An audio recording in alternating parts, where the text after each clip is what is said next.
Holi is round the corner, and one of the most popular delicacy in Holi festival is aloo papad or potato wafers. And for this recipe, you need not to take tons of potatoes, boil them, peel them off, then sit and mash them, then knead them with spices.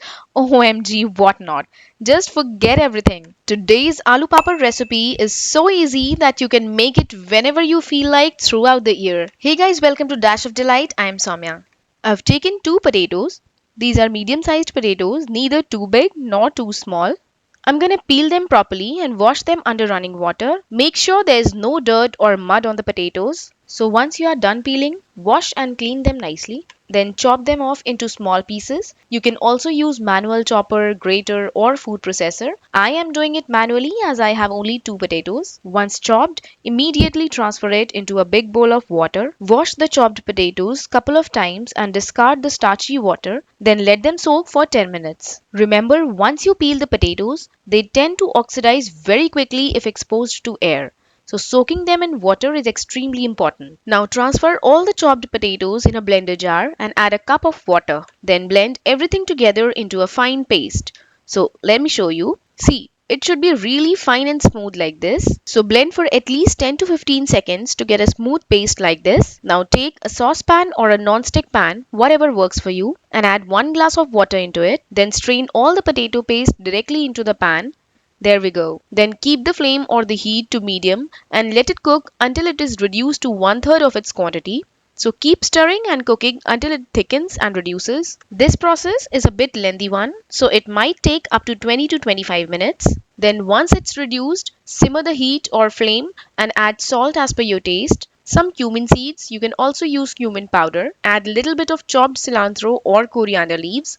Here you can add whatever spices or flavors you like, absolutely up to you. So that's it. Now switch off the gas and let it cool down completely. Once it cools down, it will become a bit more thicker in consistency. Now take a silicone sheet. If you don't have silicone sheet, you can take any plastic sheet or fridge mats or dining mats, anything available. Grease it with some oil and pour a tablespoon of this potato batter over it.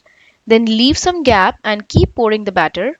Make sure to keep adequate gap in between two pores as this batter will spread a bit and will join the one next to it. So just be a bit careful. Similarly, I'm gonna pour all of my batter into nice round shapes like this. Then leave it to dry for one complete day.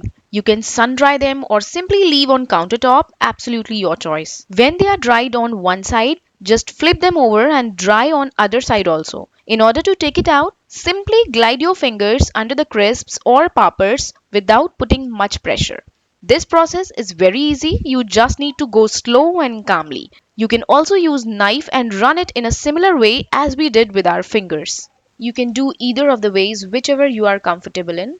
Also, if there is a thin joint between two poppers or crisps, you can simply cut them off with a knife or scissors very easily.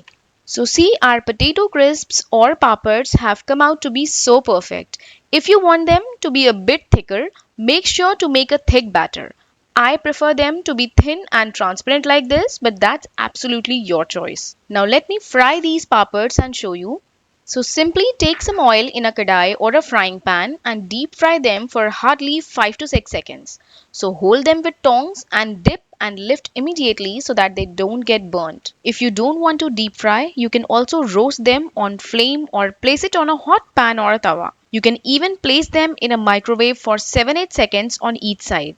Enjoy these delicious, super soft and crispy potato crispies, aloo papad, potato wafers, whatever you call it. And yes, just to give you an idea, I've made 30 papads out of just two medium-sized potatoes. So you can accordingly take the potatoes as per your requirement. So if you like the recipe, please hit the like button and don't forget to subscribe to Dash of Delight.